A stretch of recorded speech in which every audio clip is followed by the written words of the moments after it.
Welcome to another edition of the Lifestyles of the Talented and Gifted. With me, yours truly, Jackson Locke, filling in for our beloved Robin Leach. Tonight we embark upon a unique story stemming from the thorough and extensive research of our very own Dr. Professor Laura Steger about her case study, a wonderful little girl named Sophie Arnold. With information gathered by personal communicative exchanges with the case study, as well as multiple impressive and authoritative sources, not the likes of which that include T.C. Brown, Herbert, Neihart, and Silverman. Give me one moment. I did screw up the reading there. Let me not have your mind wander any more than necessary. For Sophie so shines of perfectionism, adept social communication, yet also reveals a level of frustration and anger at home. But let us delve into the depths of specificity, shall we? There are two types of perfectionism: healthy perfectionism and unhealthy perfectionism.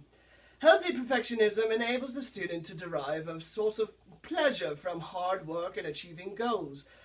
And on the other hand, unhealthy perfectionism has the student set unhealthy goals and work merely to avoid failure rather than the enjoyment of completing a task. It causes one to think of someone trying to row a kayak upon the shore rather than in a body of water. The aforementioned social skills that Sophie harnesses are a great benefit to the young girl. However, this is not the case for other gifted children. Sophie has relayed to our very own Dr. Professor Laura Steger that she maintains a steady foothold within her social acquaintances and family and friends, as well as a steady balance between, her curricular activities as well as extracurricular activities. Clearly, she is a gifted child, and she will be able to harness these skills for future social interactions. Lastly, the frustration and anger that has barely been touched upon in the program until now is a very important point to make. A stressful home environment, according to Sophie's father, might be the cause of some anger issues at home. However, it could also be due to the lack of challenges in the classroom. Producing a first-hand example, during classroom observations made by our very own Dr. Professor Laura Steger, Sophie was witnessed reading books during class.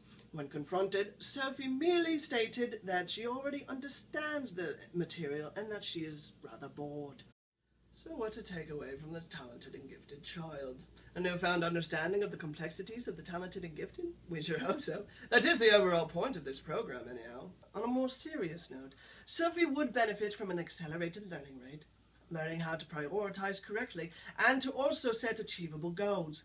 This would all benefit her action plan. Dr. Duddlesbuck, I'm just so afraid of making a mistake. I agonize over the answers all the time. Sophie, we've worked on prioritizing and setting goals. I want to give you one more piece of helpful information. Mistakes can be very valuable learning tools. Today, we're going to talk about how to maximize your mistakes. I want you to know it's okay to make a mistake. What? It's okay for me to make a mistake? Hallelujah! If catered to correctly, this would alleviate boredom in the classroom and ward off underachievement and unhealthy perfectionism. A delightful case study, researched by our very own Dr. Professor Laura Steger, Sophie requires acceleration in order to bring her more beneficiary affects to her intellectual growth. Unfortunately, dear viewers, that is all the time that we have today. And I really do hope that you all enjoyed watching the lifestyles of the talented and gifted.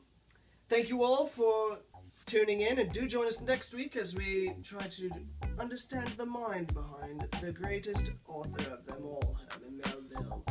Until next week, this is Jackson Locke filling in for Robin Leach. I really hope that we're done now.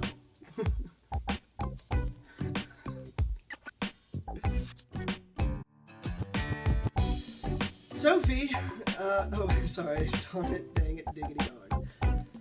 I'm gonna stumble here for a minute. However, blah blah blah, it is the overall program. Oh my gosh! Complexities of the social staying of adapting. Lastly, the frustration and anger that has barely been touched upon until now.